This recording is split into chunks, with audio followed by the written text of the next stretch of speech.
क्या ये इतिहास का सम्मान था या अमेरिका को सीधा संदेश? जगह बीजिंग। बुधवार का दिन दुनिया ने वो नजारा देखा जिसने सुपर पावर अमेरिका को भी बेचैन कर दिया। 40,000 सैनिक लोहे की दीवार बनकर आगे बढ़ते रहे। आसमान में 100 से ज्यादा लड़ाकू विमान चीखते हुए उड़ान भरते दिखे और जमीन पर चीन की घातक हाइपरसोनिक मिसाइलें, टैंक और हथियारों की कतार थी।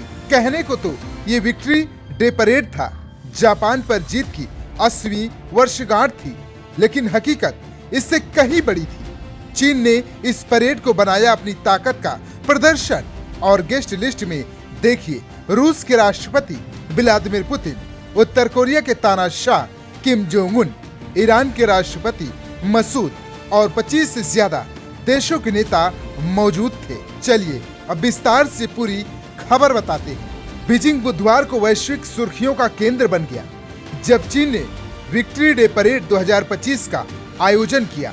ये परेड दूसरे विश्व युद्ध में जापान पर जीत की 80वीं वर्षगांठ पर की गई।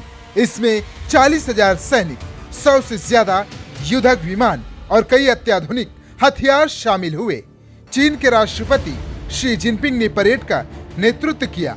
वहीं मंच पर रूस के व्लादिमीर पुतिन, उत्तर कोरिया के किम जोंग उन और ईरान के मसूद के साथ 25 से ज्यादा देशों के नेता मौजूद थे।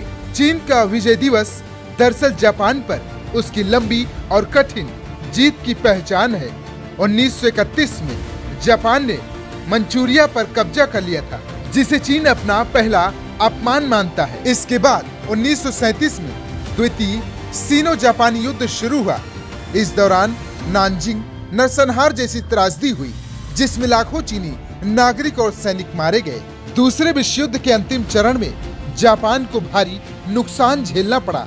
2 सितंबर 1945 को जापान ने औपचारिक रूप से आत्मसमर्पण कर दिया। इसके अगले दिन 3 सितंबर को चीन ने अपनी जीत को विक्ट्री ओवर जापान डे के रूप में घोषित किया। चीन के लिए सिर्फ सैन्य जीत नहीं थी, बल्कि राष्ट्रीय सम्मान और अस्तित्व की लड़ाई में हासिल बड़ी सफलता थी।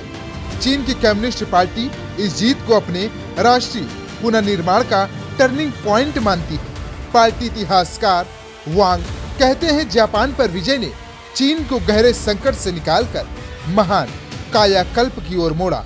बीजिंग और शेनयांग में बने युद्ध संग्रहालय आज भी उस दौर की तस्वीरों, हथियारों और दस्तावेजों के जरिए लोगों को याद दिलाते हैं कि आज की सैन्य ताकत किस बलिदान की नींव पर खड़ी है। 2014 में चीनी सरकार ने आधिकारिक तौर पर 3 सितंबर को राष्ट्रीय विजय दिवस घोषित किया। इसके बाद 2015 में पहली बार विक्ट्री डे पर सैन्य परेड आयोजित हुई। तब से हर बड़ी वर्षगांठ पर यह आयोजन चीन की शक्ति और ऐतिहासिक गौरव का प्रतीक बन गया। इस बार की परेड में चीन ने दुनिया के सामने अपनी नई तकनीकों का प्रदर्शन किया। इसमें DF-5C इंटरकॉन्टिनेंटल बैलिस्टिक मिसाइल केंद्र बिंदु रही, जो 2000 किलोमीटर की रेंज और एक साथ 10 वॉरहेड ले जाने की क्षमता रखती है। इसके अलावा हाइपरसोनिक ग्लाइड व्हीकल, हाइपरसोनिक मिसाइलें, missile defence system, JL-3 submarine launch ballistic missile, YJ-21 anti ship cruise missile और आधुनिक टैंक भी दिखाई दी। चीन इस परेड के जरिए ये जताना चाहता है कि वो किसी धमकी से डरने वाला नहीं है। रूस, उत्तर कोरिया और ईरान जैसे देशों की मौजूदगी ने ये संदेश और स्पष्ट कर दिया है कि चीन अब अमेरिका के नेतृत्व वाले पश्चिमी मोर्चे को चुनौती देने में सक्षम है। विश्लेषकों का कहना है कि ये आयोजन एशिया प्रशांत में शक्ति संतुलन बदलने का संकेत है। उत्तर कोरिया के शासक किम जोंग उन 2019 के बाद पहली बार चीन पहुंचे। 6 साल बाद उनकी मौजूदगी ने दुनिया का ध्यान खींचा। अमेरिका के लिए सीधा संदेश माना जा रहा है कि चीन, रूस, उत्तर कोरिया का सहयोग अब और मजबूत हो रहा है। रूस, ईरान, बेलारूस, पाकिस्तान और नेपाल जैसे देशों के शीर्ष नेता भी इस आयोजन में शामिल हुए।